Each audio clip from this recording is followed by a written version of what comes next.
Hi guys, and welcome to a new World Painter tutorial. So today we're going to be going over how to create these kind of floating islands. As you can see, this big floating island that I've got here using only World Painter. Now there are a lot of tutorials that use World Painter and also, for example, World Edit or MC Edit. This is going to be using the cave layer, and this is kind of very strange, but it's going to be using the cave layer to actually create this kind of floating island by basically reversing the terrain but making it kind of more spiky. And kind of things like that. And you can see that I've used glowstone under there just to kind of show you guys it a little bit more. So let's get started on this tutorial. Okay, so let's start a new map. So we're going to call this one Floating Islands. If I can actually click right, there we go. Floating Islands. Going to keep the dimensions normal, keep it a nice and small map. What we are going to do, switch it to flat, and we're going to drop this level all the way down. We also don't actually want water. We're going to drop that down to 0 as well. So what we're going to do is going to have it in an empty space. So surface material, that's fine. Beaches, just get rid of that. It always annoys me that you get these patches. So we've got rid of that. There we go. Create a new map. Now I've got this nice empty map. What you need to do first is go on to Edit and go to Dimensional Properties. And we want Bottomless World. And that will just get rid of the actual grass. Otherwise we'll have a floating island and just a weird flat grass, and it won't look so good. We will kind of want to look like it truly is floating. Also underground material. Actually, if we go first into there, and I actually shouldn't have done that. Just cancel that. So there we go. Bottomless world. And also I'm going to go for no border and do OK. If we go onto the custom terrain that you've got down here, you guys will probably have the terrain up first and then go here. And that cliff layer that I've used before, I'm just going to load that up already because I'm going to be using that one. I'm just going to quickly see if we can actually do this underground material and do it as this cliff layer. This will just make it a little bit more interesting as I kind of prefer this, and I use that a lot for pretty much everything. So the underground kind of spiky bit will actually be this lots of rock, and all of these are absolutely fine. We don't really need to worry about them too much and just do OK. So you'll see that we've actually got the grass here. It actually isn't there. It's kind of like a lie. Or actually it isn't there if we do this. If we just get rid of it. There we go. So get rid of all of this. And that will basically just make it completely empty. There's nothing there. It's just empty space. I'm then going to grab, the raise and lower. Grab this one here. And I'm just going to raise it up a little bit. Try and make some sort of mountain. And you actually want to make this quite big because a lot of it disappears. So I'm going to make a kind of couple of these. I'm also going to rotate. And what you can do is if you hold in the middle mouse button and then scroll, this will actually automatically rotate. And this is really useful for adding different kind of bits to it. You can also do it on the rotate here. But it's really up to you what you kind of prefer. So I'm just going to grab this, really raise it. What are we on at the minute? 214. So grab this. There we go. So that I maybe went a little bit too strong with. So I'm just going to grab this, smooth it out a little bit. Okay, and then we go. There's the peak there. So I'm just going to pull that back a little bit. And then we've got this kind of thing here. I actually am going to smooth this out. I'm going to turn the intensity down a bit. Smooth that out just a little bit. Okay, so we now have this kind of mountain. If we have a look at it, it's going to look a bit crazy. Yep, there we go. So we've got this big mountain. It actually kind of looks like a volcano because we've kind of knocked down that bit. But that's absolutely fine. So how the hell are we going to get this floating, you might be wondering? Well, we're actually going to be using the caves layer. Quickly first, though, I'm going to use that lots of rock above 60 degrees. And I'm just going to paint it all over. I'm going to make it really rocky. So that I've actually got, on the 3D view, if we go into this again, at least we've got some kind of cliffs. And that'll kind of look quite cool. So, yeah, done that. So we're going to go on to this plus.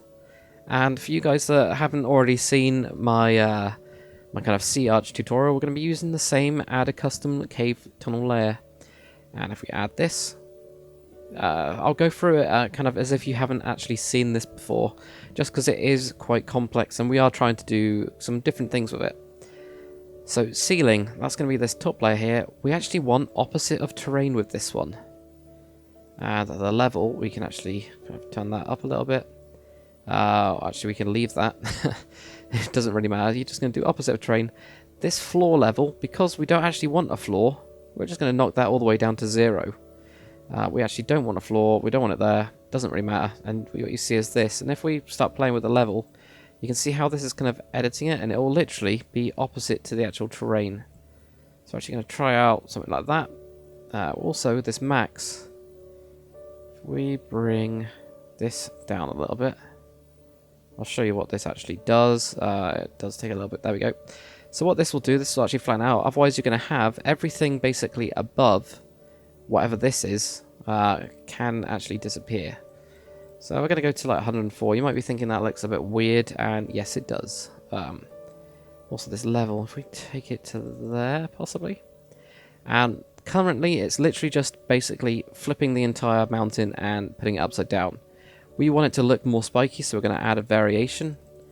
And you can see how that extra bit that we had there has been flattened out as well. It's kind of sorted that bit out.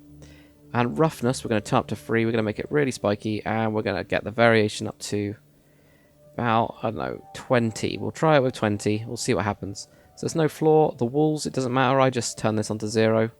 So there isn't any walls. And obviously we don't want anything underneath it either. Again, it defaults as black. I don't really like the black colour there. So I'm going to go with, I don't know, what's a cave colour? What's the sky place? So we're going to go with this light blue. And we're going to call this, I don't know, undercut, something like that. Some of that will be fine. There we go. So we've got that. Okay. Now we're just going to not do that. Now what we're going to do is we're going to take off this because I had the above 60 degrees there. I'm just going to paint pretty much the entire map with it. Especially with this one where we've kind of got everything here. And let's have a look at it. Let's see what it looks like. And if it looks good, then we're pretty much done. If not, we can kind of edit it. I'm also going to just turn off a couple of these. There we go. So I'll just export this and I'll catch you guys in game. Okay, so here we are in game. So let's have a quick look. So I haven't really exported this, so I'm not really too sure what it actually looks like. But there we go. Floating island. It does look a little bit weird, actually. So this bit's quite cool, how it kind of spikes down. So if, for example, you did have something on this island, obviously it is kind of a mountain as well. But you can see how that kind of leveling has actually worked as well. And the level, when you turn up level, that'll bring this down a little bit more.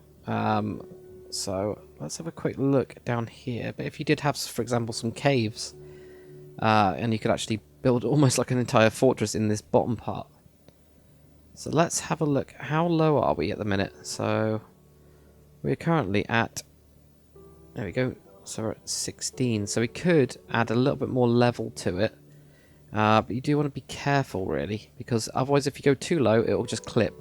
Just as if you go too high, it clips. So that doesn't look too bad. Obviously, you do get these small bits, and that is just a problem with this in general.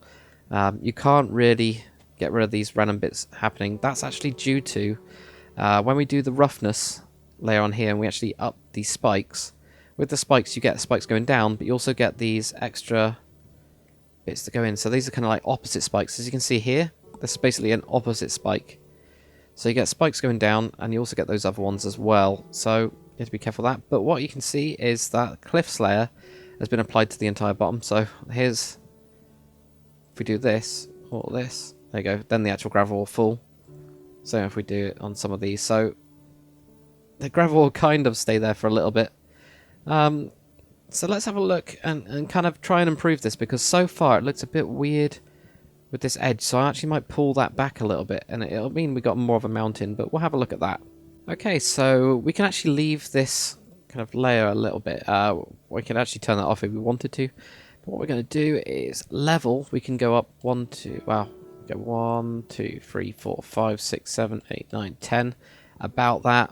And also this kind of max here. That was what was creating that weird thing. I mean, you could have it really weird like that. What we're going to do is we're actually going to bring it up a little bit to the kind of edge. We were around the hundreds before, but we'll go to there.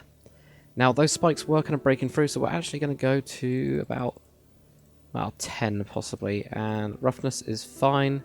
So this will make them less spiky, unfortunately, but it will stop it from cutting through kind of into the rest of it. So just do okay on that, and you can see how it kind of affected that there, because it's then not affecting anything above that, if that makes sense. If I just show you guys what I mean. So if we remember that we've got a max of 120, If we switch this to 240 and do OK... Oh, it doesn't do anything. So it's not that I thought it was. If we just do OK on that. What you can also do, if we just turn off this layer... I want to actually put a couple of trees on this. So I'm just going to load up and import... have I got my pine layer? There we go. Small pine, that'll do. And I'm just going to put it on... I don't know, 8%. And... only on grass. So if you do want that preset, you can go to my second tutorial. So I don't only go on grass. Why is it? That's weird. I'm guessing it's counting the rest of its grass. So I'm just going to throw this around just so we got some trees on it as well to see what it kind of looks like. So we'll export this one, see what it looks like, see if that's improved it. But I'll catch you guys in game. Okay, so let's have a look in game. So here we are. And it's not looking too bad. It definitely looks better with a couple of trees on it. And actually that looks quite cool. Or at least I think that looks... yeah, that looks a lot better. So actually raising that level up has changed it. But look at that, that's cool. So there you go, floating island. Yeah. So you can actually do it in World Painter without World Edit. You don't have to do all that rubbish. If we actually come down here, I'm just going to make sure that this hasn't clipped.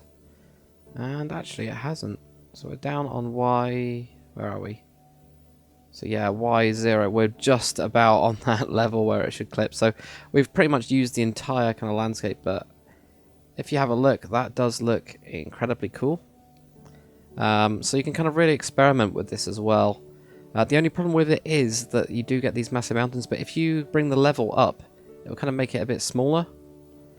But that does look cool. Let's have a look at the top as well. I just want to kind of explore this. As this is my first real one that's actually turned out. This is the best one that's turned out so far. I've only had really a quick play, kind of concept in my head of how to do this. Actually, these cliffs look really good as well, going up. And then we have the peak. So that's quite cool. So this is the actual dome that I kind of cut down. This is all the way at like 200 odd, something like that. So yeah, 240. So that's cool. So there we go. Pretty good. Hopefully you guys have enjoyed this tutorial on, this World Painter tutorial of how to actually create, floating islands in World Painter without any other type of mods or anything like that. No kind of, get mountains and then flip them. You can do it all in World Painter and also add that noise. Because the ones I've seen where you just flip mountains, they look a little bit kind of straight, whereas this one, you can add in these spikes and things like that. If you wanted to light it as well, you could add on this kind of bottom, this ceiling layer, instead of just having, the stone and, well, all these cliffs and stuff like that, the actual underground layer, you could actually add into the underground layer, create your own custom layer with about, I don't know, 2% glowstone, and you can actually light this up. And I'm actually going to do that quickly for you guys now, so I can actually show you what I mean. Okay, so here you guys go. So I did turn the glowstone up just a tad too much. I put this on basically 100, which equals about 10% glowstone, so it's gone a little bit nuts. So definitely go for 20 when you're setting that glowstone layer, because that looks a little bit too crazy. But still, it gives you a kind of proof of concept, I guess. And if it's nighttime, let's have a look at nighttime. Not dusk, midnight. There we go. Yeah, so you got this massive glowing island. I also kind of cheated a little bit. Well, not cheated, but I just changed my cliffs layer and added in the glowstone instead of creating a new custom layer, just to save some time. But actually, this looks really weird. It looks like the cliffs are glowing, so that's interesting. But that should give you guys kind of a different kind of idea as well on what you can actually do with this. So yeah, hopefully you guys have enjoyed the tutorial on how to make a floating island or a gigantic glowing floating island, whichever one you've kind of decided to go with. If you have, make sure you comment, like, and subscribe. Also comment what you guys want to see. Both of this kind of sea arch and also the floating islands were things that people kind of commented and said, is that actually possible? And it is. So, I'll kind of do my best to kind of meet you guys' needs and also do stuff that you don't really see in World Painter that you can do a really cool job. So I'll see you guys on the next episode.